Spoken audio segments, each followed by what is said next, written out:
Bismillahirrahmanirrahim. Assalamualaikum warahmatullahi wabarakatuh. Selamat datang dan selamat berjumpa kembali di channel Jadi Sultan TV ya teman-teman. Apa kabar teman-teman dan sahabat semua hari ini? Mudah-mudahan teman-teman dan sahabat semua senantiasa dalam keadaan sehat, murah rezeki serta dimudahkan dalam segala urusannya. Amin ya rabbal alamin.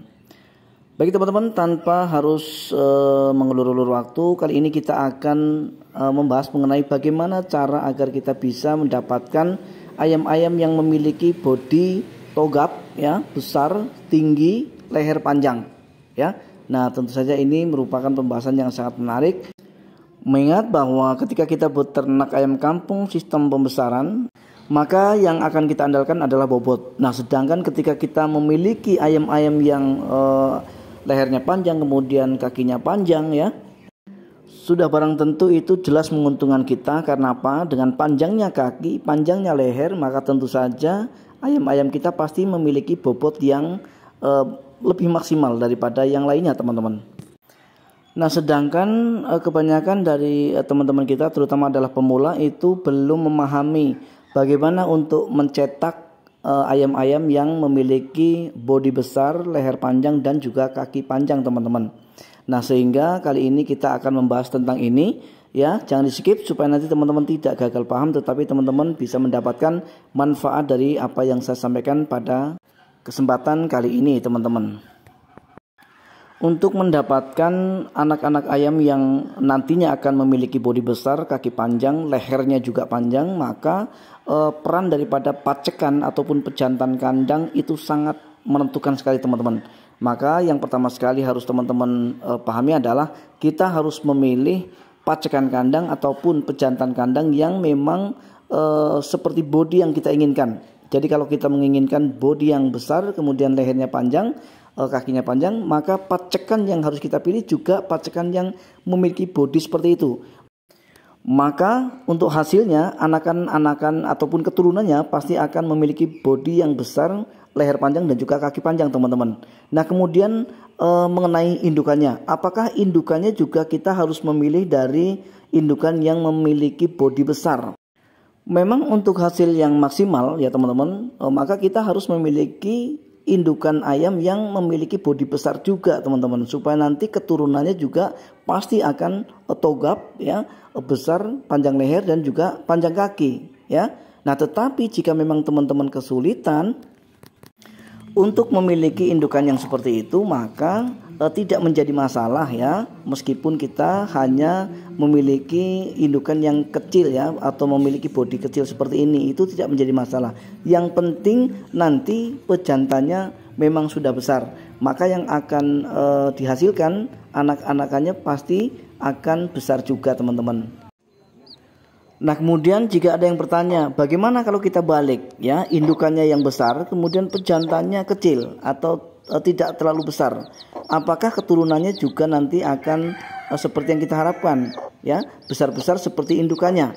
Nah, teman-teman, menurut pengalaman saya yang sudah saya uji coba di kandang saya teman-teman, ternyata ketika hanya indukannya saja yang besar tetapi pejantannya kecil, maka hasilnya nanti atau keturunannya, postur tubuhnya pasti tidak terlalu besar seperti ketika kita menggunakan pejantan yang besar meskipun indukannya kecil teman-teman. Nah, kemudian kita akan lanjut ke faktor yang kedua yang mempengaruhi atau yang menyebabkan atau yang bisa membuat anakan ayam ini bisa memiliki postur yang besar, kemudian bodi tinggi ataupun leher panjang dan kaki panjang ya. Itu adalah dari faktor pakan teman-teman ya. Pakan yang mengandung nutrisi tinggi itu jelas menentukan daripada proses pertumbuhan dari anak ayam kita. Artinya begini teman-teman, meskipun kita sudah menggunakan pacekan kandang yang besar ataupun indukan ayam yang besar, tetapi ketika kita tidak dukung dengan pemberian pakan yang berkualitas ataupun yang bergizi dan bernutrisi tinggi untuk anak ayam kita, maka yang akan terjadi pertumbuhan daripada ayam-ayam kita pasti akan lambat ya. Contoh kecil misalnya teman-teman tidak mau menggunakan pakan pabrikan untuk usia pertumbuhan mereka, maka yang akan terjadi nanti akan kecentet atau lambat pertumbuhannya teman-teman. Nah, apabila anak ayam ini sudah lambat pertumbuhannya, maka tentu saja pertumbuhan tulang juga pasti akan lambat ya. Nah, kalau pertumbuhan tulang itu sendiri tidak maksimal, maka pasti anak ayam itu tidak akan bisa memiliki bodi yang besar dan panjang, teman-teman.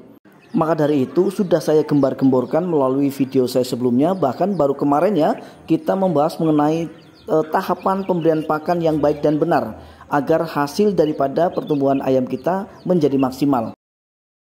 Yang saya maksud dengan tahapan pemberian pakan itu ya pemberian makan atau pemberian pakan dari usia 0 sampai kepada usia setidaknya lepas masa pertumbuhan itu harus tepat ya. Usia 1 hari sampai kepada 1 minggu harus menggunakan pakan apa, dan lanjut dari usia 1 minggu sampai kepada usia 1 bulan harus menggunakan pakan apa, dan sampai panen itu harus menggunakan pakan apa. Kita harus menguasai ya untuk mendapatkan hasil yang maksimal, agar sekali lagi agar kita tidak kebobolan di pakan, teman-teman. Terkadang ada juga yang habis-habisan mengeluarkan pakan ya, artinya lebih besar pasak daripada tiang. Lebih banyak pakan-pakan yang dibeli dari toko pakan ternak atau pakan pabrikan, tetapi pertumbuhan daripada ayam-ayamnya biasa-biasa saja ya. Nah, kemudian kalau dikalkulasi ternyata rugi. Kenapa? Karena lebih besar biaya pakan daripada bobot ayam yang kita dapatkan. Nah, jadi sebaiknya dalam beternak pembesaran itu kita yang pertama ya, kita harus betul-betul menguasai tahapan pemberian pakan, dan perawatannya juga tidak ketinggalan, itu merupakan prioritas. Dan kemudian yang terakhir adalah jenis pakan alternatif yang harus kita gunakan, itu jenis pakan alternatif seperti apa supaya nanti pertumbuhan daripada ayam-ayam kita itu tidak terganggu. Jadi dalam hal ini tidak boleh sembarangan memberikan jenis pakan dari alternatif ya. Pelajari dulu bahwa sumber pakan alternatif yang kita berikan ini apakah betul-betul memiliki atau mengandung kandungan nutrisi yang cukup atau tidak ya untuk ayam-ayam kita.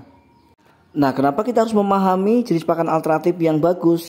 Karena beternak ayam kampung itu kalau hanya mengandalkan pakan-pakan atau sumber pakan dari pabrikan, maka keuntungannya sangat tipis sekali, teman-teman ya. Ingat, sangat tipis sekali. Inilah pentingnya kita kemudian melibatkan pakan-pakan dari alternatif supaya kita bisa mendapatkan keuntungan yang bisa lebih besar, teman-teman. Baiklah teman-teman dan sobat semua, saya rasa sampai di sini perjumpaan kita kali ini. Saya berharap penuh mudah-mudahan video kali ini bisa menginspirasi ya, serta bermanfaat untuk kita semua. Dan akhirnya saya dari Sultan TV mohon maaf atas segala kekurangan. Insya Allah kita akan bisa berjumpa kembali pada video-video dari Sultan TV berikutnya. Assalamualaikum warahmatullahi wabarakatuh. Salam ternak, salam satu hobi, dan salam sukses untuk kita semua.